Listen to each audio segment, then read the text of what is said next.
دوستکای گل نازنین من، امیدوارم در هر کجایی که هستین دارای صحت کامل و سلامتی، تن سالم، دل بی‌غم و نصیب تک تک ما شما بگردانم.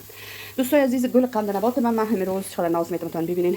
من امروز در نظر دارم البته یک کمک بسم الله 1 کیلو آرد است که میخوایم یک کمک نان پنیری آماده کنیم دوستا. البته برای صبح اولادا، حال خمیرش از طرف شب است، حال ساعت 9 بجه شب است.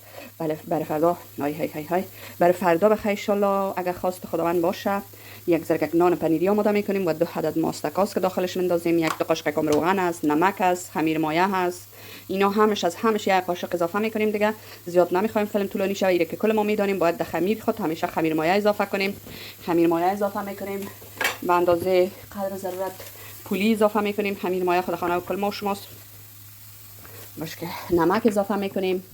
شما دوستا هر قدر که خواسته باشید میتونین. من خمیر مایه اضافه کردم میاله و البته 1 2 قاشق روغن هم اضافه میکنیم و ماستکایش اضافه میکنیم. خب من قاشق بگیریم دوستا، نمیشه دیگه چی میمانه دوستای گل من؟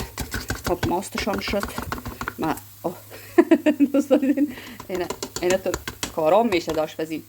خب به هر حال دوستا من زیاد پرحرفی نمیکنم، فقط نمک اضافه میکنم و پولی دیگه. ایره میمانم که خمیر آماده شه. دوستای گل میبینین این دیگه خمیر ما خیلی دیر دورک زد، واقعا که بسیار عالی خمیره که بسیار خوب و آرام آمده دیگه. بسش است دیگه، قرار است که باید بکنیم بالا. ایره دیگه دمی ظرف میمانیم تا فردا. البته دوستای گل قند شیرین ما دیگه اینجا خمیره که ما آماده شد. ایره میخوایم ماشین خود پس پاک میکنم. خیلی حسوده هستم با این ماشین. البته همین ماشین است که دست پای من هست، من زیاد خمیر میکنم و تمامش همین ماشین که برام آماده میکنم. من تا یک گوشه کار دیگه خدا میکنم و همین ماشین است که من کارهای من انجام میدم. خب اینجا ماندیم دوستا، جمع شد ماشین ما. سر میز پاک میکنم، خمیره خودم میپیچونم، میمانیم بخیر تا فردا با ما باشید دوستای گلم. دیگه ما صبح شد، البته سر ما چاشت شد. صبح که چاشت شد ساعت 11:30 است دیگه. خیلی ناوقت شده، همگی گشنه است. میگن حالا نان تیار کو و نانای پنیری ما دیگه قرار است که تیار شه. 1 2 تا گکش تیار کردم به خاطر که وقت کم بود. زوالگکایش به می اندازه زواله گرفتم دوستای گلم میبینین و خمیر ما بسیار عالی و خوبش رسیده بود. دیگه چی کنیم دیگه؟ اینش با شما شیر میکنیم و با همین پنیر دوستای گلم میبینین. همین پنیرکای با 3 عدد از همین پنیرکا را میگیریم و در داخل همین نان یا خمیر خود میمانیم.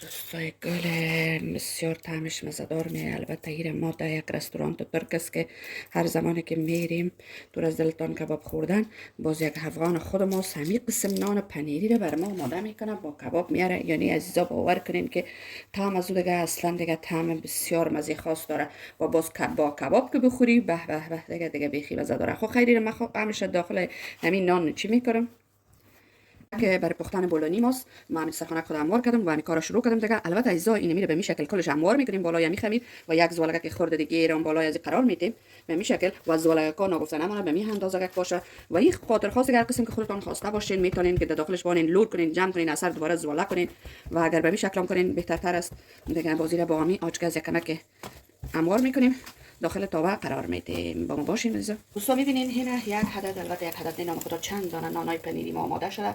من دیگه بالاش قرار میدیم. بسم الله گفته بگه بکن که مزه‌دار میاد دوستای گلم. تقریبا 4 5 دانه آماده کردم و این مقدار پنیر مصرف کردیم دیگه. داله بریم بخیر که چند دانه ما مونده. همین تمام آخری است دیگه. کلگی گشنه هست باید نان تیار کنیم. دوستای گلم نان روغنی نان پنیری ما آماده شد. البته از همین پنیر است، از همین پنیر کیری است و قیماق صبحانه ما آماده است. کرایی را ماندیم که یک تخمم پرتم بخیر دیگه. فقط خواستم نان پنیری با شما شیر کنم که حتما تیار کنین، واقعا خیلی مزه‌دار میاد. باشین که من 1 دانه گکش توته کنم. سگای گل من 1 دانه گکش توته میکنم با شما شیر میکنم که داخلش ببینین. مشکل یک دست هستم توته کردن از این یک ذره چون داخلش پنیر است. ما ناگزیر هستم تلفن بارم دوستا که اینا نتوته کنم بعدا با شما شیر کنم. نه پسر دوستای گلم دیگه این نان پنیری ما با این نان پنیری با پنیر آماده هست.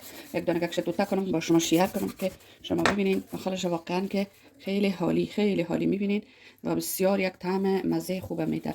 من یک دانه ککش بخورم با شما. اول واقعا ما از آماده کردیم. همیشه دوستای گلم شما هم کوشش کنین که از یگان دفعه یگان وقت آماده کنین، یگان نوآوری، یگان چیزای غذایی که اولادایتان دوست دارد من آماده کنین. دیگه امیدوارم از ویدیو کوتاه ما خوشتون آمده باشه. این نان پنیری رو دوست داشته باشین و کیا تیار کردن، کیها چی رقم و کدام انواع آماده میکنین، بر من کامنت نوشته کنین. الله یاری آور تک تک ما و شما باشه دوستای گلم.